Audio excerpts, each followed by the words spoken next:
Dulu yang dikritik cuman Jokowi dan kebijakan politiknya, tapi 2 bulan 3 bulan ini yang dikritik itu adalah keluarga inti Pak Jokowi. Bisa dibayangkan, soal roti harganya 400 jadi ramai.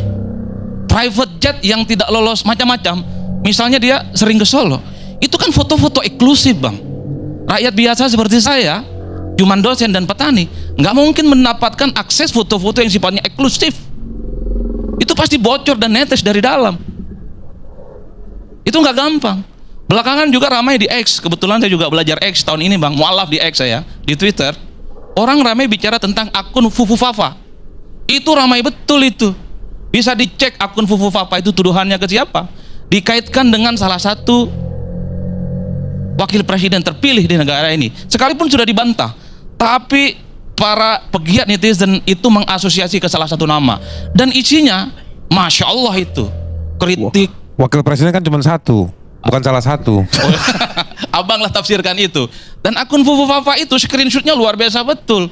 Prabowo dihabisin, dikritik. Para artis, PKS, semua kelompok-kelompok kritis saat itu dihabisin bang.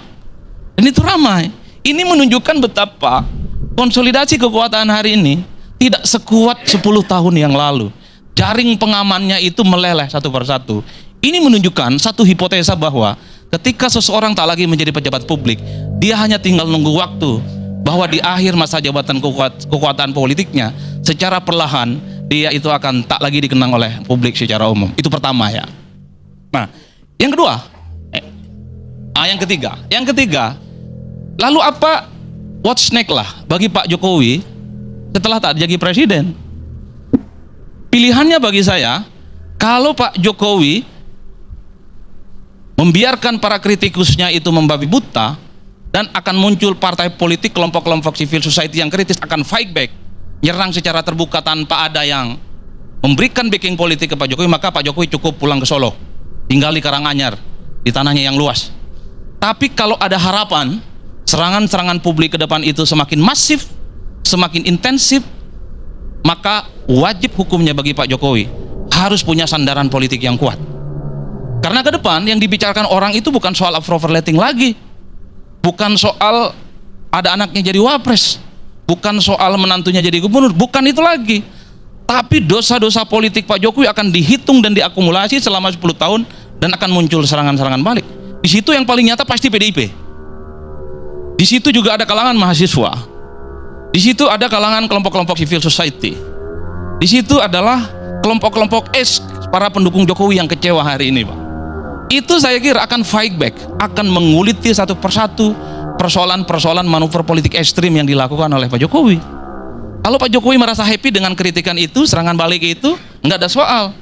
Cuman kalau serangan politik yang kemudian muncul itu sangat ekstrim, dia itu mengakar kemana-mana serangan politiknya sampai keluarga besarnya, tentu Pak Jokowi itu butuh sandaran politik yang kuat. Bagi saya, Dewan Pertimbangan Agung itu tidak punya backup politik yang solid.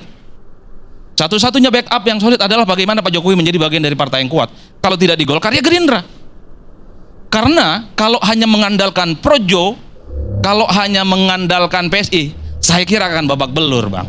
Per hari ini sekalipun perang narasi terkait dengan serangan-serangan ke Jokowi dan keluarga besarnya, keok mereka di medsos. Gak ada yang pasang badan. Projo tak ada pasang badan, PSI tak ada pasang badan. Dan per hari ini juga partai yang sejak lama menyatakan tegak lurus dengan Pak Jokowi, satu persatu warna pasang badannya ke Jokowi mulai hilang. Nggak ada tuh partai-partai seperti Gerindra, Golkar, Demokrat, dan PAN pasang badan dan marah-marah ketika akun Fufu Fafa, ketika Mas Kaisang dan yang lainnya dikritik. Nggak ada. Yang bela itu cuma kawan-kawan Projo dan PSI. Ini kan menunjukkan bahwa pesona kebintangan Pak Presiden secara perlahan, tinggal nunggu 1 bulan 8 hari, itu judul diskusi kita, akan sirna. Ini masih jadi presiden, apalagi tak jadi presiden. Oleh karena itu bagi saya, ini sebagai support kepada Pak Presiden Jokowi. Tak ada cara lain untuk mengantisipasi serangan-serangan balik yang saya kira cukup menukik. Satu-satunya cara adalah harus menjadi bagian dari partai politik yang kuat, entah itu Golkar ataupun Gerindra. Hanya partai ini yang saya kira punya instrumen, punya aktivis, punya jejaring politik yang saya kira akan mampu menghadapi serangan-serangan secara masif dan agresif selama Pak Jokowi setelah tak lagi jadi presiden. Oleh karena itu semua sangat tergantung Pak Jokowi. Pada akhirnya Pak Jokowi itu akan dipertaruhkan dengan satu istilah yang saya kira disebut dengan notorious ataupun populer setelah tak lagi presiden. Ini sangat tergantung bagaimana para pendukung dan diskursus publik yang muncul. Kalau Pak Jokowi punya backup politik yang solid, entah itu dari partai, dari instrumen-instrumen yang lain, bahwa semua legasi Pak Jokowi ini akan harum, maka Pak Jokowi akan dikenal sebagai orang yang sangat populer.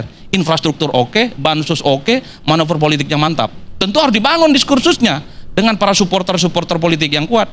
Tapi sebaliknya, kalau supporter politiknya tidak kuat, maka yang akan terjadi adalah notorious. Pak Jokowi memang terkenal, tapi terkenal keburukannya. Yang dicicil itu adalah soal politik dinasti, keluarga besarnya yang tidak sederhana, hidupnya sangat elitis, dan seterusnya dan seterusnya. Dalam konteks itulah saya kira dari lubuk hati yang paling dalam, saya tak yakin bahwa Pak Jokowi hanya pulang kampung ke Karanganyar membiarkan semua para orang yang selama ini sakit hati ataupun terdolimi akan diam dengan itu semua. Oleh karena itu pastinya Pak Jokowi sedang berpikir untuk mencari satu sandaran politik yang pastinya akan diandalkan supaya serangan-serangan itu bisa ditangkal dan ada orang yang kemudian pasang badan. Dan sorry itu saya sekali lagi, kalau hanya PSI dan Projo itu tak cukup lah menghadang bagaimana statement-statementnya Bang Faisal, Bang Hari Azhas, kawan-kawan mahasiswa dan kawan-kawan PDIP nantinya. Yang benar dari Allah, yang salah dari setan. Terima kasih. Assalamualaikum warahmatullahi wabarakatuh.